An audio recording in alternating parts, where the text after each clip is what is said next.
മലയാള സിനിമയിലെ യുവതാരങ്ങളാണ് നസ്ലിനും മമിത ബൈജുവും. രണ്ടുപേരും സഹതാരങ്ങളായി കയ്യടി നേടി പിന്നീട് നായികയായും നായകനായും മാറിയവരാണ്. തണ്ണീർമത്തൻ ദിനത്തിലൂടെയാണ് നസ്ലിൻ ശ്രദ്ധിക്കപ്പെട്ടിരുന്നെങ്കിൽ സൂപ്പർ ഷെറിനിലെ സോനയായി എത്തിയാണ് മമിത ആരാധകരുടെ മനസ്സിൽ ഇടം നേടിയത്.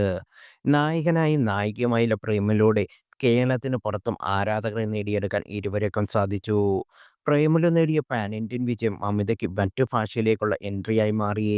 ഇന്ന് വിജയ്, സൂര്യ തുടങ്ങിയ വമ്പൻ താരങ്ങൾക്കൊപ്പം സിനിമകൾ ചെയ്യുകയാണ് മമിത. നസ്ലിനാകട്ടെ തുടരെ തുടരെ ഹിറ്റുകൾ സമ്മാനിച്ച് മലയാളത്തിലെ ഏറ്റവും പ്രോമിസിംഗ് ആക്ടറായി മാറുകയും ചെയ്തു. മലയാളത്തിലെ എക്കാലത്തെയും വലിയ ഹിറ്റായ ലോകോയിലെ നായകൻ നസ്ലിനായിരുന്നു. ജനപ്രീതി കൂടുന്നതിനനുസരിച്ച് നസ്ലിനും മമിതയ്ക്കും കടുത്ത സൈബർ ആക്രമണങ്ങൾ നേരിടേണ്ടി വരാറുണ്ട്. ഇതേക്കുറിച്ച് സംസാരിക്കുന്ന ഒരു കുറിപ്പാണ് ഇപ്പോൾ സോഷ്യൽ മീഡിയയിൽ ചർച്ചാ വിഷയം. നിഹാരിക പി പങ്കുവച്ച കുറിപ്പാണ് ശ്രദ്ധ നേടുന്നത്. വിചാരിച്ചതിലും കൂടുതൽ പ്രശസ്തി നേടിയതിൻ്റെ പേരിൽ ഒരു കാരണവുമില്ലാതെ മലയാളികൾ വെറുക്കുന്ന രണ്ടുപേരാണ് ഇവരെന്ന് കുറിപ്പിൽ തുടരുന്നു. വിചാരിച്ചതും കൂടുതൽ പോപ്പുലർ ആയതിൻ്റെ പേരിൽ നിലവിൽ മലയാളികൾ ഒരു കാരണവുമില്ലാതെ വെറുക്കുന്ന രണ്ടുപേരാണ് ഇവർ. സ്വന്തമായി നല്ല ഫാൻ ബേസ് ഉണ്ട്. ബോക്സ് ഓഫീസിൽ കളക്ഷനുള്ള മൂവീസും ഉണ്ട്. ആളുകൾക്ക് ഇഷ്ടം ആകുന്ന രീതിയിലുള്ള അഭിനയമാണ് രണ്ടുപേരുടെയും. പക്ഷേ അനശ്വര, സന്ദീപ് എന്നിവർക്കൊപ്പം താരതമ്യം ചെയ്ത് ഇവരെ വെറുതെ താഴ്ത്തിക്കെട്ടുന്നുണ്ട് കുറേ പേർ.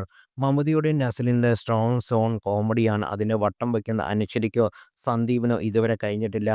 ഇനി അനശ്വരയുടെയും സന്ദീപിൻ്റെയും സ്ട്രോങ് സോണായ ഡ്രാമ അല്ലെങ്കിൽ ഇമോഷൻ പോലുള്ള കഥാപാത്രങ്ങൾ ഒന്നും ഇവർ രണ്ടുപേരും ഇതുവരെ ചെയ്തിട്ടുമില്ല.